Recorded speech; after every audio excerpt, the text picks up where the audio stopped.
as we'll see the Alistair removed instead here first. The Ziggs was the pick that I was talking about that can help set up the lock, but also works well with Vi and Camille, so I think that's a great ban. It's similar to the Ezreal conversation I was just having. Rel feels pretty good with the Orianna in I feel like you're setup. walking into the Olaf, aren't you? Wait, there is no Vayne ban.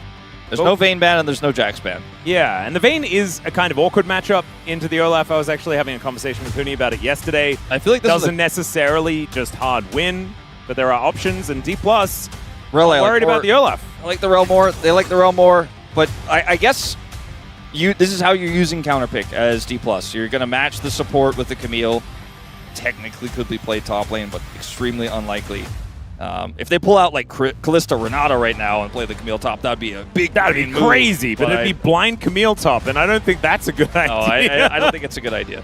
But we'll see what they decide to do ultimately here. There's not a whole lot of poke AD carry left. Maybe Varus, but I don't think so. In this draft, they need to get these champions whittled down. Now, they are going to go for the Olaf here ultimately, and it'll probably be a Jax here for Shu as a response. Yeah, a little bit worried about that. I feel like the Jax has been a little bit less successful, although Frog did kind of go ballistic on it yesterday. Carrier, what are we going to be picking for Pays? That is the question that we have right now. Varus, I think, can work here, but it is very risky. Yeah, it's almost feeling like a pick away as well, as the Kai'Sa is what comes in. I feel like Kai'Sa has really been rapidly reaching higher priority here in the LCK. Taeyeon having a great experience on it more recently, and that will be the lock-in. So there's that Jax that you were talking about, Wolf, and it makes a great teamfight comp, but I just don't know whether I necessarily feel like this is the right answer to the Olaf. I think that it's great with Orianna, it's great with Rel, because any of these AoE pull-ins, if he gets ahead. We have seen more and more of them struggle as people sort of develop their idea on how this matchup works. I feel like the way Frog played it yesterday, though, was just exceptional. Let's get on to the Rift, though, for game number 1.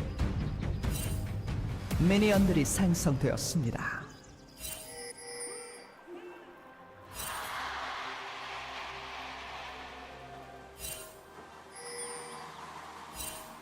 My goodness. D+ a little bit more muted, as you'd imagine. Yeah, I was trying to hear whether we actually got it, because it's not being fed into our heads. Maybe at the. Oh wait. Okay, no, we're just listening to a lot of chant leader. I think we can start our jobs, Wolf. Yeah, I think it's so. time. Smash and Korea in position here towards this bottom side of the map as Pays and Carrier. This is an interesting one, and they are going to start off with a pretty nice hook shot, but it's a good crash down here from Korea to start us off. Fourth shot going to be saved for Pays as Korea getting a little bit low, a little bit more shared damage on the T1 side. I think for the Rel, you want to fight for Prio there into the Camille, but aren't ever going to be able to have the same sort of engage at level 1, so does get a lot of health back here as he chokes through that potion.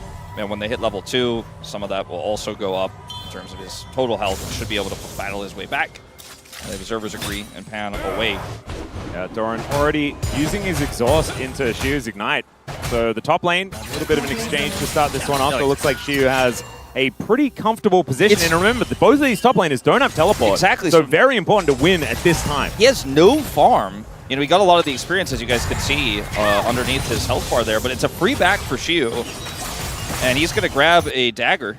So that's going to be a pretty big edge he's going to have in the next exchange that these two have, as Doran will get the farm that's under turret here, can hold that wave in an uncomfortable spot. And this all goes back to what you were talking about, right? With how lock works. You want to have priority in your lanes in order to allow for dives, for roams, and all this sort of stuff. Extra positions on the map. Faker right now doing a decent job in lane, but it is Showmaker that's winning these health trades as another Counter-Strike comes in. Shu is just empowering the flash forward. Gets the flash out of Doran. Leap Strike comes in. One more. It's first blood. Shu is going to go down. It's a 1-for-1, but remember, Doran's only got 7 farm. Yeah, he only got 7 of those CS and it's there. Pushing back. It's pushing oh my back. God. And, you know, now he doesn't have flash, and Jax has Leap Strike, so he has just more agency in general in the matchup, as well as the fact that look who's on the top side of the map right now. It's Lucid, so he could take this Scuttle Crab and then just come immediately topside there and challenge Doran on that wave. And so, yes, you got a little bit of push in mid with the lock with a really nice all-in there from Faker, but not winning topside. And again, a volatile matchup with lock.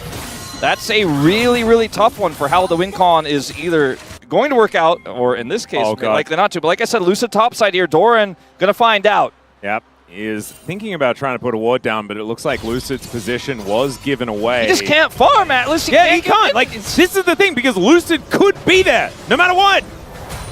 And he is going to get some vision down, but this is a disaster. If he had died there, the game would be over. Oh, yeah. Like, But it at just least would have been over. At least he didn't, right? At least he has that knowledge, right? Owner was bottom side, and he's like, look, I don't have vision top side. Now Doran put a ward down, but until that moment, it's like, there's a pretty high chance he's right there with how Shiu has his wave set up, so Doran just has to accept that he can't get that money.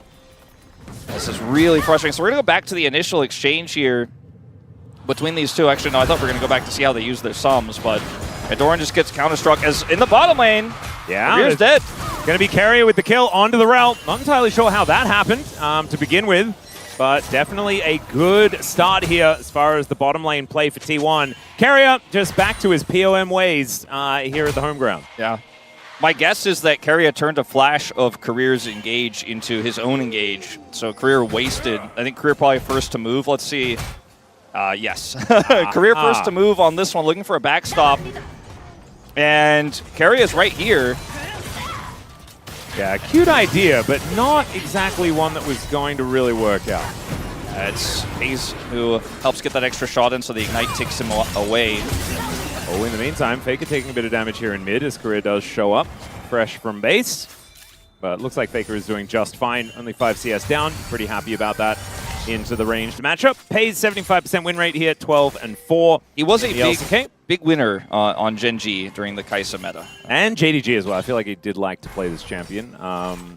But not as much success as when he was with Gen G. That's true. Kai'Sa was very meta during the year he spent at Gen G and fell off a little bit since then. So that's why you see some of those numbers there. Might actually be, funny enough, like one of his lower win rate champions. Yeah. for that year, anyways. Well, Career's moving up. Going to take a few nails here from Faker, but it looks like nothing too much going to happen. Yeah, Lucid's moving in. They know exactly what they need to do, and that is kill Doran before 6. That would be the best thing, but also keep the Olaf down. That is going to be the most important part of this game. If you can start playing through topside and get these grubs and the Jax side lane win con is online, it sets the Jhin up so incredibly well, and it means your ball carrier is, if you can get an extra arm guard, for example, Shiu is just in such a good spot. Putting the Olaf down is a big win, but getting ahead as Jax for this draft is also amazing. And they won't commit to anything, and it will be a dragon taken by Owner on the other side as a result of this. So T1 still heavily winning on this bottom side of the map, despite a bit of a Jax problem top side. Yeah, it feels like things are a little bit skewed, but T1 are making the most of it. They have a 600 gold advantage, and they also pick up that first dragon. No tech as far as our souls are concerned, as the Chemtech does come up next. And we'll just have to see how things continue to develop as FaZe doesn't find the Void Seeker, but does avoid the Deadly Flourish quite nicely there with the Supercharger. Career still doesn't have Flash, so very scary for him to be positioning aggressively like that, especially without knowing where Carrier was. Carrier is looking for a punish. FaZe hits level 6, but he doesn't get caught. Imagine, though, like a world where FaZe ults on top of Career after he gets found by Carrier in the jungle. That's what they were trying to set up for. Could have happened. It would have been such a problem for DPLUS, but it doesn't work out. Nope, not quite yet. Carrier moving down towards his bottom side once again. Was on a little bit of a roam, but doesn't exactly find too much outside of that control ward that he decided not to destroy, which is interesting. Faker, though, you saw that trade earlier on in the mid lane. That was only a few stacks and was really able to do a lot of damage to Showmaker with only the first, hints of items that he's put together. Absolutely. So good sign for this mid game for the Lock. Where it does just kind of want to take over. Yeah, you can take a lot of aggressive electrocute trades. I mean, you have to, basically, if you're going to play as Smash Midoriya. You don't want to sit back, otherwise you will just get chipped away at. This is a really valuable ward here. We'll see Carrier coming up in the river. Career's already here. And they're just going to clear this wave out. Next fight might be on these grubs. You can see Lucid's pathing topside right now. Owner just returned from base, heading topside. And grubs for this Jax is going to feel amazing for DPLUS, so I think they absolutely want to fight for it. It's an early game Kai'Sa. If she does show up to the fight, she is in mid right now. And this is where DK have all of their control, right? Yeah. So I think playing towards the top side, grabbing those grubs should be a possibility here. Shiu, going aggressive, does find the stun from the Counter-Strike. No Ragnarok to come out from Doran just yet.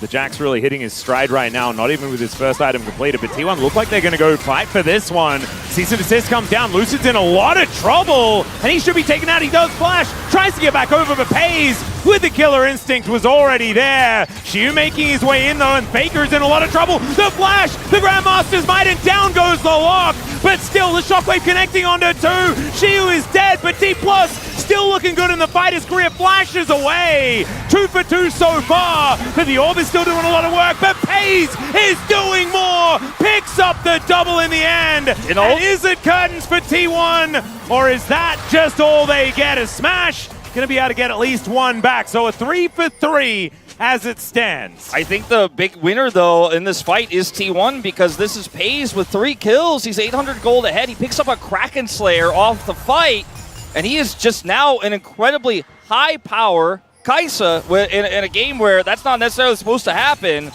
And he's still got 64 stacks of his call to go through. So now T1 make the call here, even though it's a Xin, that they have enough burst damage, actually, with the Vi here. And it's the correct call with Faker's ultimate there. They're going to be able to get the execute. But now they're super split, right? And she was able to find Faker here, has the amazing flash counter-strike, which also gets a second stun onto the Olaf. Olaf goes too low. Smash is able to get over the wall. Smash can't get over the wall here. This fight is a complete wash because he won't escape the sweep from Keria.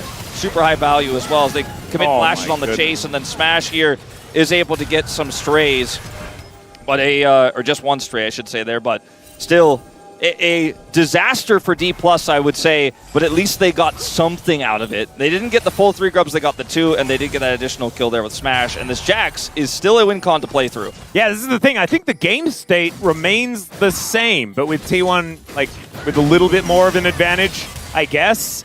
But it's still top side belongs to DK, bottom side belongs to T1. The problem is, T1 have been pretty good at playing around Pays. This guy kind of just wins games. He's real good at it. And this Kai'Sa, we saw Taeyeon on it just recently, really be able to carry in the later game as well.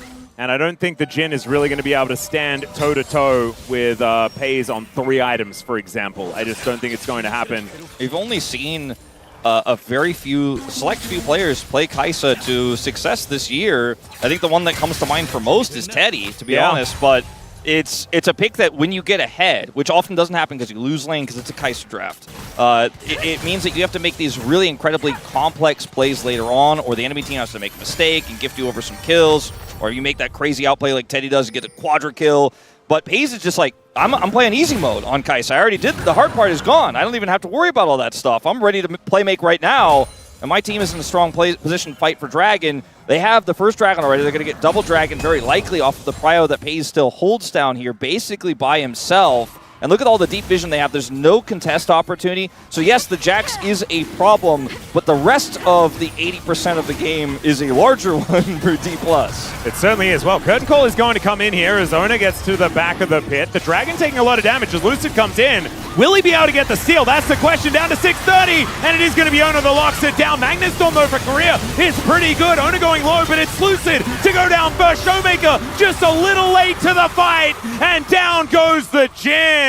Korea going to try and canter away, and thanks to the dissonance, he will be able to escape. But a 1 for 2, and Drake goes to T1. That one, definitely T1 favored, and even more so now perhaps, that the crash down is very good here from Korea to deny the play.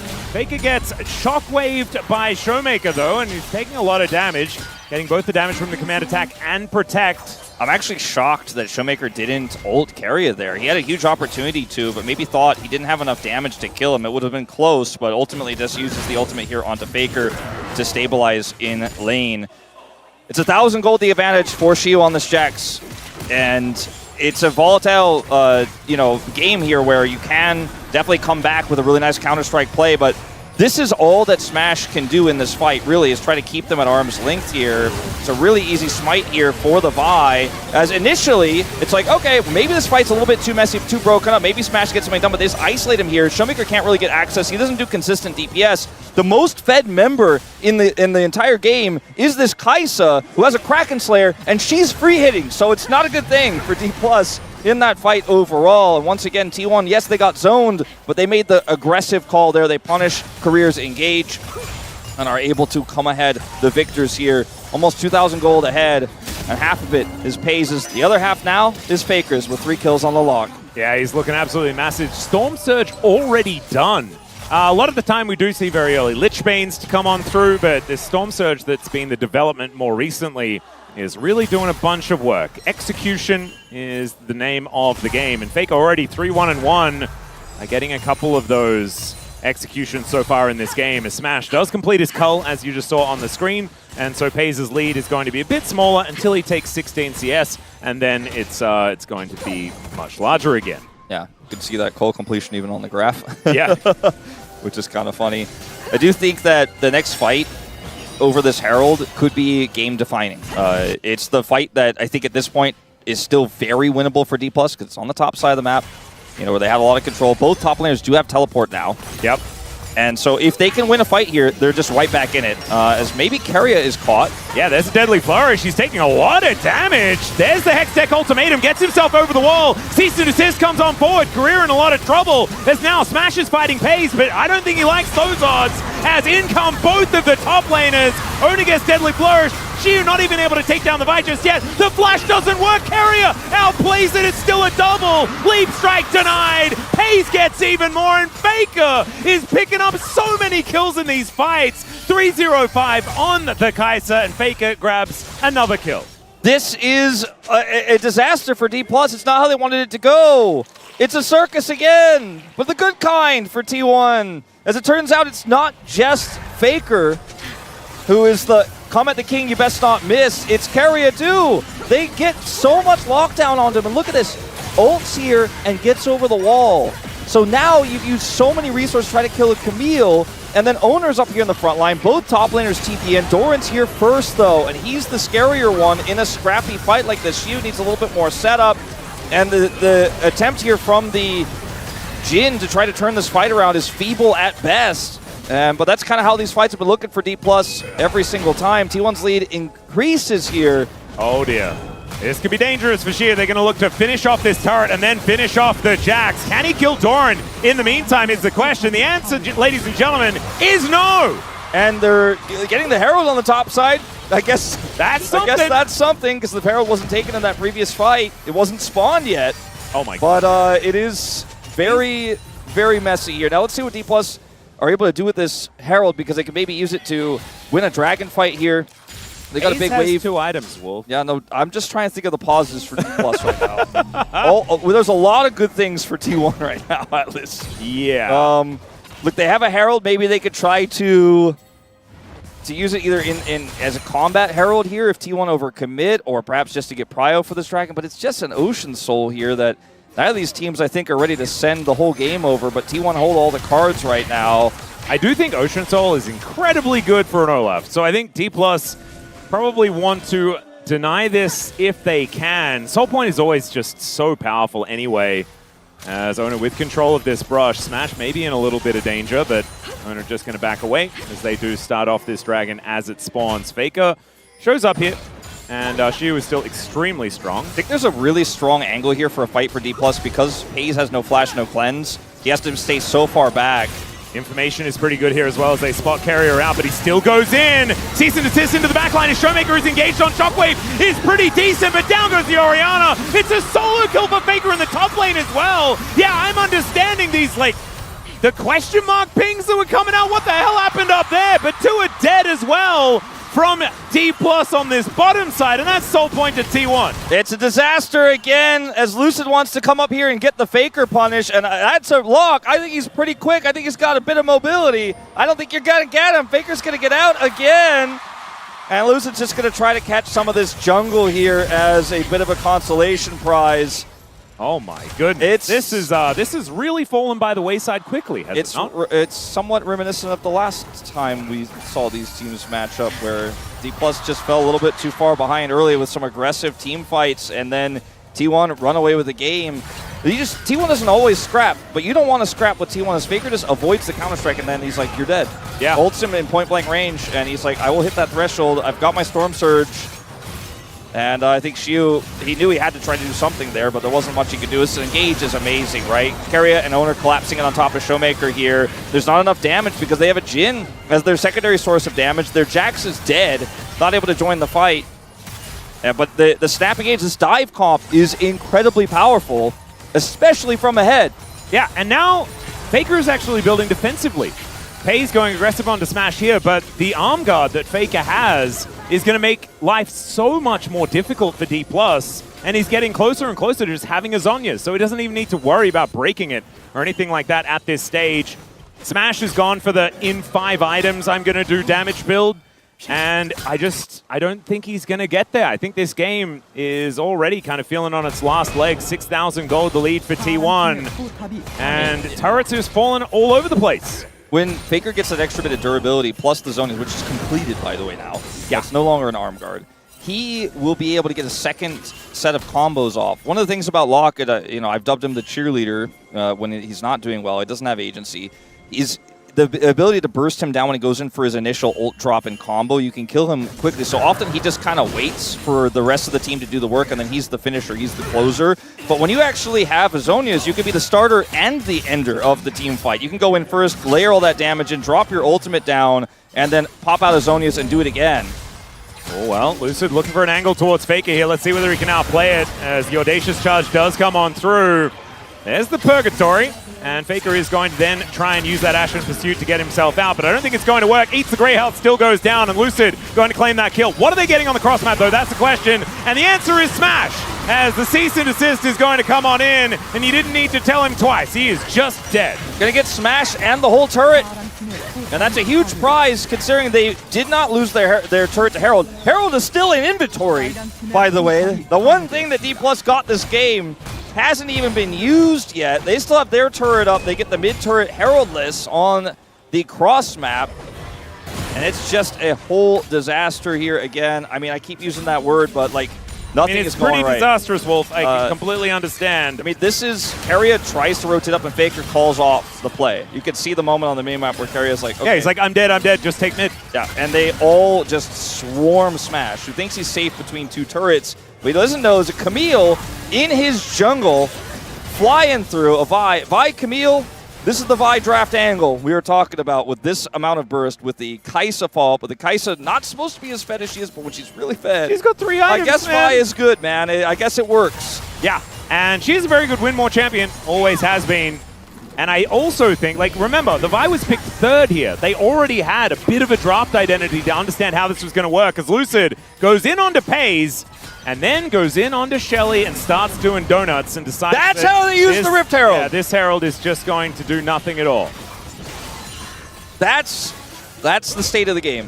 Yeah, that's the state of DPLUS right now. Not really understanding what they're supposed to be going for, not able to use their resources all that effectively. And when you're this far behind, I mean, we're not going to give them too much beef for it, but it is a bit problematic. Showmaker's also pretending to be Ryze and Cassiopeia, but is instead a Clockwork Lady. And I don't know whether I like the build as much, but he is going to be quite tanky and will be able to avoid death from Faker relatively effectively as well. I think at this point, for DPLUS, you have to build like this as Showmaker, and you have to hope that even though you have to put yourself in harm's way and play greedily, play riskily, that you can have one shockwave that sets up a Rel or Jack's follow-up, because you have to win this game off a mistake from T1. If they're too clumped and you have that one opportunity, that one moment, you can steal this game away because this comp is incredibly powerful even from behind if it can wombo T1. But T1, I don't think are going to give you that chance. I don't think they're going to give you that opportunity, but you have to pray for it if you are DPLUS, because that's the one way back into this game is some sort of crazy setup.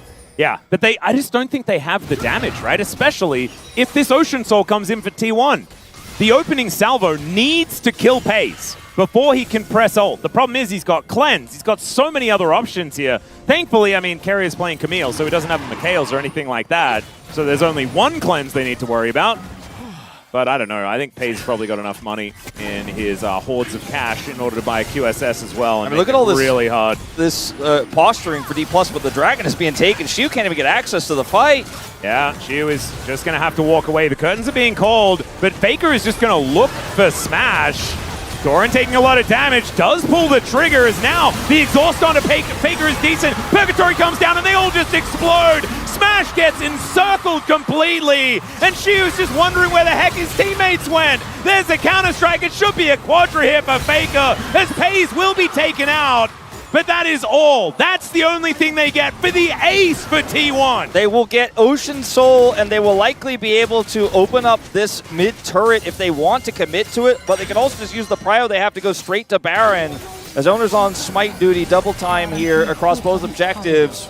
Post the fight. Faker's going to push deep. Looks like they're not going to go for Baron just yet. These death timers are still pretty small here. We're only 25 minutes or so into this game. Actually, only 23 and a half. As watch Shiu in this fight. Like, he can't get access here, and then he's like, well, when they go on Showmaker, he'll Shock Blast, and I'll follow. So he's like, I'm waiting for your call, Showmaker, on this one. As Faker's still denying him entry, right? When the carry a buy engage comes through, again, she was like, I'm waiting for that Shockwave.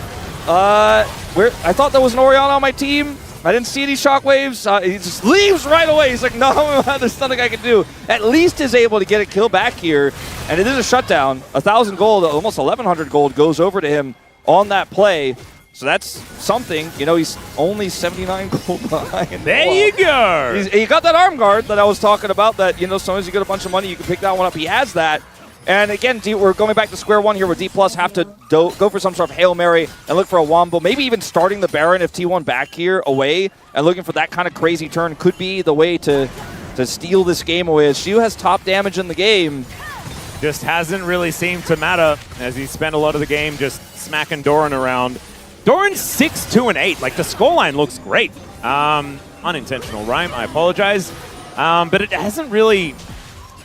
It's funny because Shiu is still just so massive here in this game. Just quietly in the team fights, Doran's making it happen. Owner finding an angle towards Korea though. There's a great Shattering Strike to try and get rid of the vibe, but he's still taking so much damage. Crashes away, and there is Faker with the execute.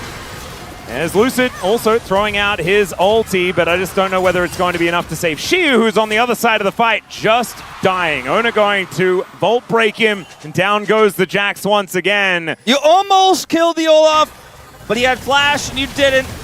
And so, didn't even get anything on that side of the fight. And it's a 9,000 gold lead. Yeah, it's a 9,100 gold lead. I don't know, I had to follow up with something. Yeah. As they get the Baron, they push it to 10K, they're going to get this inner. And now we're just reading gold leads, and we're reading the obituary of DPLUS, so there's no way back in this game anymore. Even if you get a Wombo combo, I don't think you can win a fight. Like you said, the damage is so minuscule.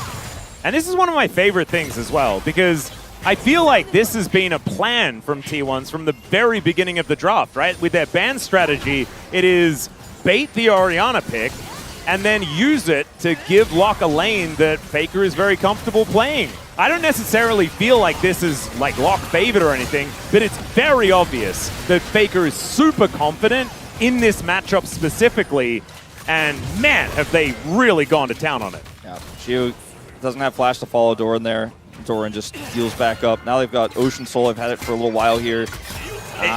Faker shouldn't have been given the nail gun, Wolf, as Lucid is in a lot of trouble. Shockwave does come on through, though, and Faker will be shut down. Clockwork Windup going to be helping out there. Showmaker does get that kill. Can they punish Doran? I don't think so. He doesn't have flash, but he has his ult. He's level 17 to Shiu's level 15. Shiu is winning by like 2,000 gold in this game. It's insane. Doran really has just become a behemoth in the later stages of this one. 11,000 gold. A lot of it is thanks to his teammates, but Doran has been a huge benefactor here as 2 Siege minions looking to take down this bottom inhibitor turret, and everyone else on T1 is looking to push through mid. And I don't know whether DPLUS are going to be able to do anything about it. Doran does take a lot of damage from Showmaker here. Shiu is so mad. He's so ready to just fight whatever's in front of him. Yeah, he really is, but unfortunately for him, I don't think he's going to ever have another chance in this game. And T1, I mean, they haven't been able to end the game. There's an Orianna on the other side, so the wave clear is pretty intense, but this was a bit overzealous from Faker. Look at how far away Keria is. I think if Keria is a little bit closer here, this is so easy, but he just gets Crescent Guard denied, or the follow-up is Crescent Guard denied as Showmaker shows up here. So, I mean, it's pretty close by, but it just doesn't matter, you know? Like, if this was a game-losing play, people would criticize Faker for, oh, maybe he should have realized, but like, it's just not. Yeah, he's not even. He's laughing probably in the death chamber. He probably doesn't care at all. It's a 3,000 gold lead for just Faker. Over Showmaker right now, this Orianna is so far behind here in this game, as they are going to look for an engage onto Pays. He's going to go golden, but I don't know whether that's going to be enough to save him. As Downey will go, Disnus is going to be there to finish him off. I mean, if a few more of these mistakes happen, Yeah, then we can start talking about it. Is there an elephant on a ball balancing somewhere in backstage? Like, I'm a little bit interested in how this one's sort of moving right now. Well, I think in this moment, Pays might not have been able to correctly breathe fire. Oh no. Well, Doran is just going to look to dive on top of Showmaker, and that is going to be a mistake.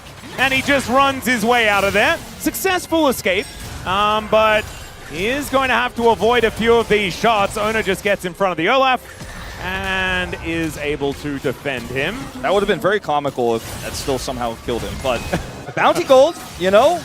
Elder's up in 40 seconds. Yeah. This is problematic. Pays is going to be up in 5, so they will be able to get together. But based on what we've just been seeing, maybe we're on more even footing than we thought, because this was a shellacking, right? Yeah, so, I mean, unfortunately, there's just too many buttons for Pays to outplay there. Like, he has Cleanse and Flash. His Flash was amazing, but if it was just the one engage, then DPLUS wouldn't have gone for it, right? They had all the follow-up there, and he didn't have any friends nearby.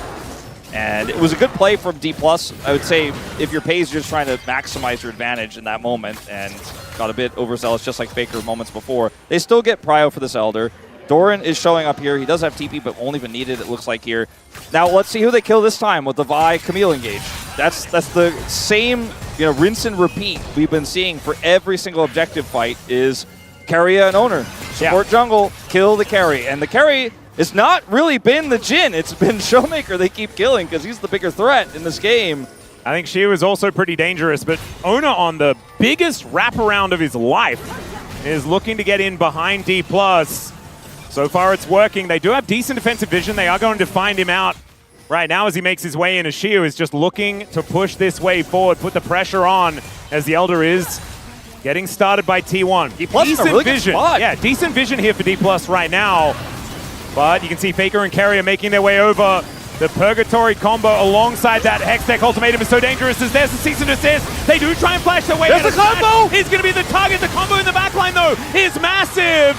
But still down go the carries. Lucid is pushed away. She was still at full health, but he's missing all of his teammates. Lucid going to try and escape, but there's a counter-strike and a dream here for this Jax. And unfortunately, it's going to turn into a nightmare as Lucid's going to escape. But I mean, where are you going to go, my friend? Maybe to game number 2.